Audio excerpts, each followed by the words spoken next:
NFL training camp is underway, and there are some quarterback battles that we have our eye on. And here to break it down, SI senior fantasy analyst Michael Fabiano.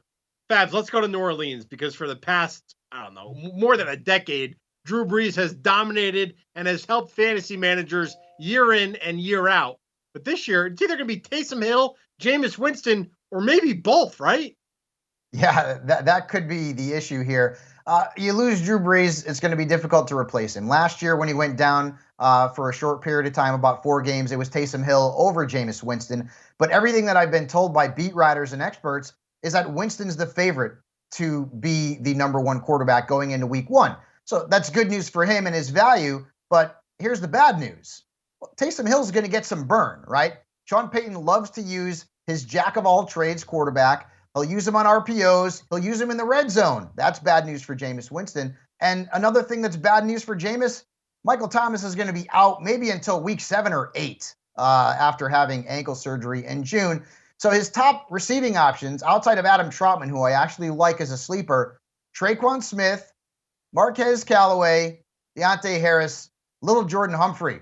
I just like saying that name. I don't know that he's really fantasy relevant at all. But the bottom line here is that even if Winston does win the job, it's going to be really hard to trust him. He's going to be throwing the ball a lot to Alvin Kamara on dump-offs, trying to get him open in space, making plays for an offense that suddenly doesn't have a whole lot of fantasy value.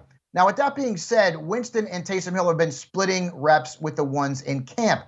And it would not shock me if Peyton went to Taysom Hill in week 1, maybe often, right? Because the Saints have to perform a little trickeration because that offense does not have a whole lot of talent right now. So Winston is no more than a quarterback 3 for me, which means he's unlikely to be drafted. In fact, if Taysom Hill surprises and wins this job, I like him a lot more than I like Jameis Winston from a fantasy perspective. All right, from New Orleans, let's stick with the NFC, but we'll go to San Francisco where there's a controversy here, right? The Niners, they drafted Trey Lance with a very high pick. They traded up to get him, but they still have Jimmy Garoppolo at a very, very expensive salary. We know Kyle Shanahan has said that Jimmy G is their guy to start, but for fantasy purposes, we kind of want Trey Lance under center, right? We do. And Kyle Shanahan, once again, proves to everyone that you can't trust what coaches say. What did he say earlier in the week? Jimmy Garoppolo's the guy. He's going to be the guy in week 1. I'm not sure Trey Lance is going to get any first-team reps in camp. What happened like the next day? Trey Lance got first-team reps in camp. So thanks, Shanahan. We all love Trey Lance. I'm telling you right now, in high-stakes leagues, people are targeting him because they think Lance can be a league winner. Maybe not in the beginning of the season, but certainly at the end of the season. I got to give Garoppolo some credit, though. A couple of seasons ago, he led the Niners to the Super Bowl. And if the Niners start the season with Garoppolo and he's playing well and the Niners are winning, they're not going to go to Trey Lance, right, anytime soon.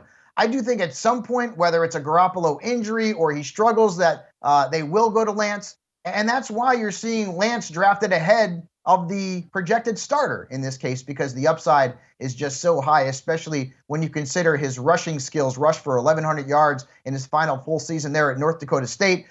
Didn't throw an interception, and I get it. The competition is not as great there at North Dakota State, but this kid's got all kinds of potential. I love running quarterbacks. If you draft a Niners signal caller, it should be Trey Lance. You know, maybe Garoppolo is a DFS option to begin the season. Maybe you end up picking him up off the waiver wire if you're in a 2 QB league where he's got a good matchup. But sooner rather than later, I believe that Trey Lance will be the starting quarterback for the San Francisco 49ers, unless Garoppolo really plays well and then Niners start the season off on fire and are really putting numbers on the board. I just don't know that that's going to happen. So Lance over Garoppolo for me, even though Garoppolo is likely to start week 1. We have plenty more training camp battles to keep an eye on and the impact on fantasy football. It's all up on Sports Illustrated. Go check it out for running backs, wide receivers, tight ends, and even some more quarterbacks. Head on over to si.com/fantasy.